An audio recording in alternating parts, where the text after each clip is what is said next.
Vi befinder os på en fynsk gård, hvor en ny model, Fraude traktorplov, skal vises i arbejde. Ejeren og karlen aftaler nærmere om arbejdets udførelse, og traktoren køres frem. Inden traktoren rykker i marken, skal den fyldes op med brændstof. Brændstoftanken ligger lige i garagens nærhed. Og vi husker, hvilken fare det er at fylde brændstof på en alt for varm traktor. Vi har hørt om mange tilfælde, hvor traktoren brænder, netop fordi man hælder benzin på en meget varm traktor.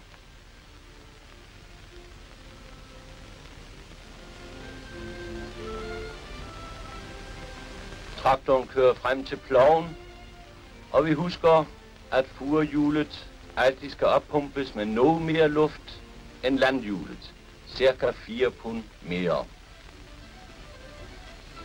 Der bakkes forsigtigt tilbage imod ploven.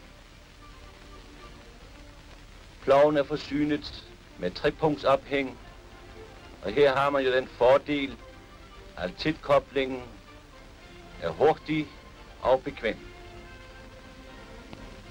Nu mangler vi kun det tredje punkt, nemlig topstangen, som også sættes fast med en splitbolt. Nu er vi klar. Løfter ploven af jorden ved hjælp af hydraulikken. Og her er gårdejeren, fabrikanten og maskinkonsulenten, der skal se den nye model i arbejde. Maskinkonsulenten gennemgår nyhederne. Her er det spindlerne, det gælder, der ved den nye model er monteret i plovrammens ene side. Læg mærke til spindlernes indkapsling, således at snavs og støv ikke kan trænge ind mod spindlerne. Således at spindlerne går let. Rulleskær og forplov er 2 særskilte arbejdsorganer, og en fordel er det, at forploven kan indstilles frem og tilbage på åsen. Gårdejeren og fabrikanten er interesseret i en anden indstilling. Renskæring er det vigtigste, og derfor er vi interesseret i, at den bagerste plovs skær lapper godt ind over den forreste plovs landside. Stensikringen, der går i normal stilling igen, når ploven hæves. Det bagerste furhjul er fjerne ophængt, og det danner en naturlig forlængelse af landstigen. Nu er vi kommet i marken. Ejeren standser traktoren og gør traktorføreren opmærksom på, at det er galt med indstillingen. I dette tilfælde, der hænger plovhælen i luften. Med andre ord, ploven går på næsen. Vi foretager en indstillingsændring, nemlig en forlængelse af selve topstangen. Herved tvinges plovhælen i bunden. Nu opdager man, at furdybden ikke er, som den skal være, og man forsøger igen. Nu fik den for meget. Den forreste plov går for dybt. Man afkorter den højre opholdestang, hvorved plovens forreste hjørne til højre løftes op, og hælen går igen imod furbunden. Og så forsøger vi igen. Og nu ser vi, at det er galt med furebredden. Den forreste fure er alt for bred i forhold til den bagerste fure, og det ændrer vi ved spindlen, der drejer krumtapakslen. Jeg ser vi tydeligt, at furebredden var for bred. Nu kører vi, og nu går det som det skal. Traktorføreren er tilfreds.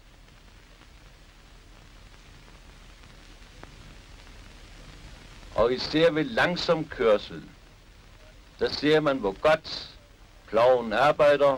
Her har vi den smukke, skarpt markerede furkant. Stensikring er udløst. Men blot ved at hæve ploven i hydraulikken, så går stensikring i normal stilling igen, og vi er køreklar. Det er fyraften.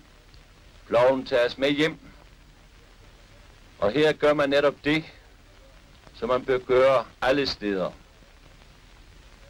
At muldpladerne renses, og efter rensningen indsmøres de blanke flader med tyk spildolie, som hænger godt fast på de blanke flader. Det lille ekstra arbejde, der udføres her, er absolut noget, der betaler sig. Næste gang ploven sættes i jorden, så skyer den godt igen. Her har vi bukserploven, Fraudes nye eliteplov. Udløserkoblingen er fjerbelastet.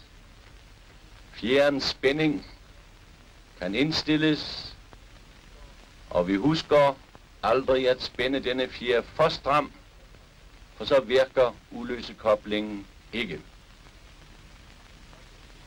Træktrianglen er indstillelig efter sigende, hvilket har meget stor betydning ved pløjning på hældninger. Opholdekæden sørger for, at træktrianglen står i stilling, når traktoren spændes for. Her gennemgås indstillingsanordningerne, og ved snortræk betjenes løftemekanismen, der har en dejlig lukket koblingsskål, tæt og robust. De genkontrolleres, om den bagerste plovs vinge lapper godt ind over den forreste plovs landside. Eliteploven skal prøves. I dette tilfælde er eliteploven forsynet med de nye roterende forplove. Den roterende forplov betyder en væsentlig forenkling af hele forplovsystemet. Traktorføreren regulerer dybdegangen, hvis spindlerne der er forlænget så meget, at traktorføreren kan betjene dem fra traktorsædet. Træklinjen skal være lige og ubrudt, fra trækkrogen og ned til den bagerste plovs forreste skærbolt. Her har vi landsbyen Fraude, der har givet Fraudeplov navnet. Og vi ser den gamle, smukke Fraude kirke.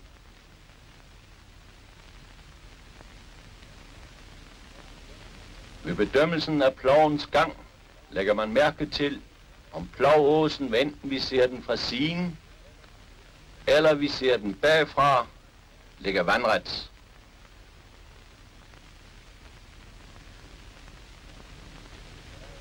Det bagerste furehjul er indstillelig i højden, således at vi kan indstille ploven til ikke at gå på næsen.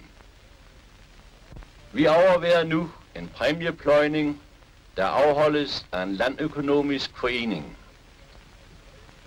Pløjekalene modtager deres instruktion af maskinkonsulenten, der forklarer alle de vigtige spørgsmål: furebredde, pløjedybde, plovens indstilling, i det hele taget alle forhold, der har betydning for et veludført pløjearbejde.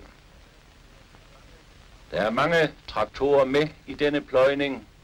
De er forsynet med numre, og så godt som alle almindeligt kendte traktormærker er repræsenteret ved denne pløjning.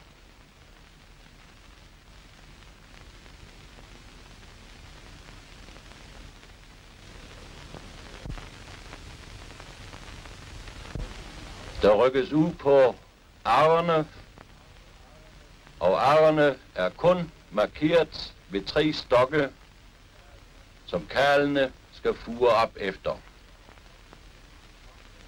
Opfuringen sker her efter den metode, som man kalder flækket fur, og hvor det jo er vigtigt, at man kører hurtigt under selve flækningen,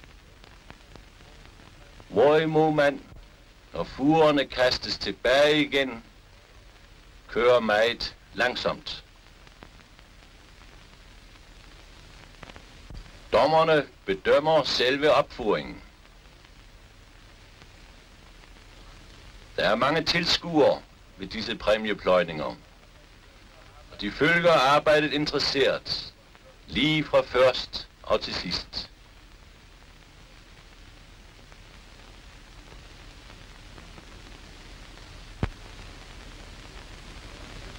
Sideløbende med præmiepløjningen præsenterer fabrikanterne deres sidste modeller af plove. Her er Fraude ploven til hydraulisk ophæng. Den sidste model er Eliteploven, en bukserplov.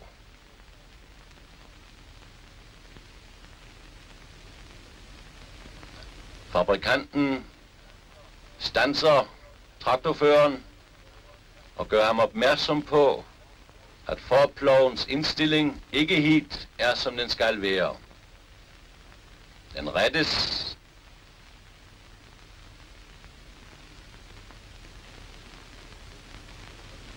Og nu skal vi se, om det har hjulpet, og vi ser tydeligt, hvor pænt og skarpt furkanten nu står. Det er let jord at pløjes på. Det støver, men alligevel står furkanten smukt markeret. Eliteploven kommer til forlandet, løftes af jorden og kører ned i den næste fure.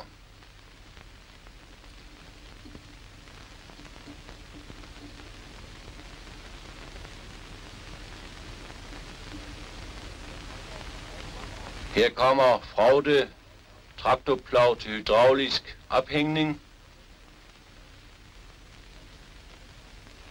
hvor vi lægger mærke til spindlerne, der er monteret i plovrammens ene side. Man kommer nu til forlandet, og det er ligesom om fabrikanten ikke er helt tilfreds med indstillingen. Man forsøger endnu en omgang.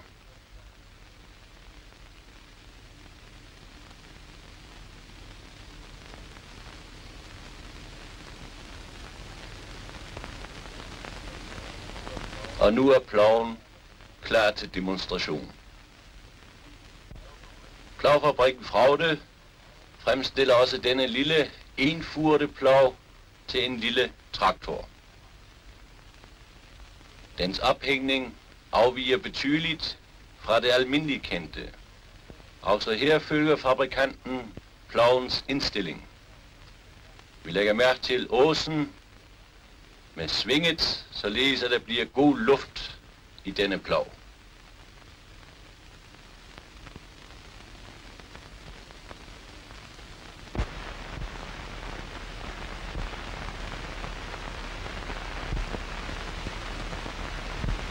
Vi befinder os nu på Egeskov Gods, en perle blandt danske herregårde. Slottet, der er opført i 1554, omgivet af voldgrave og en stor og meget velholdt park.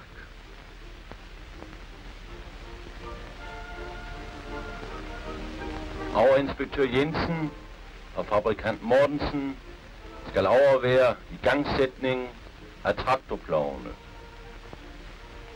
Der rykkes nu ud efter middagspausen, og her ser vi kombinationen af traktorerne med hestekraften.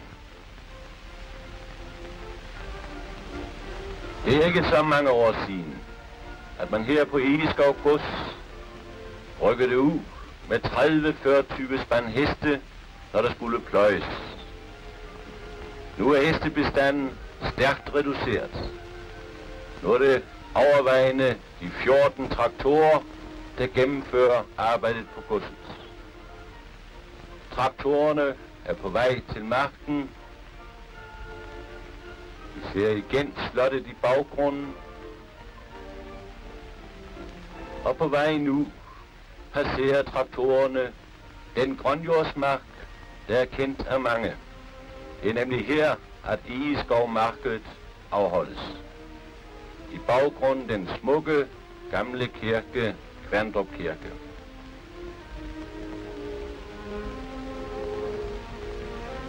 Det er ikke sandjord, der pløjes her, men stærk, fedtet lerjord, hvor det ofte kan være vanskeligt for traktorernes landhjul at stå fast.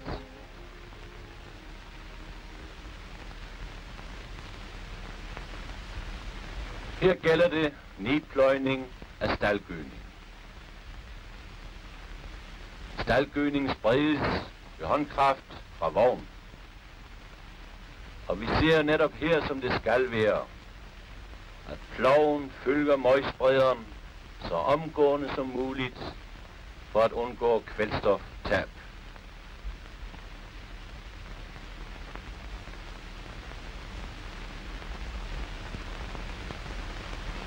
Vi bemærker på den forreste traktor, at landhjulet er et jernhjul,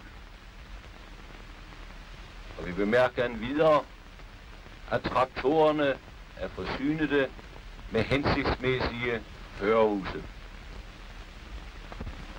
Vi er nu igen hjemme på avlsgården. Smuk aftenstemning. Så langt tilbage som til 1904 afholdtes her på Egeskov Gods en plovprøve, hvor Fraugdeploven vandt førstepladsen foran alle inden- og udenlandske plove. Prædikatet blev kort og godt den bedste af alle. Siden 1904, hvor plovprøven afholdtes, har man her på Egeskov Gods udelukkende pløjet med Fraugdeplove, altså i 50'ens 20 år.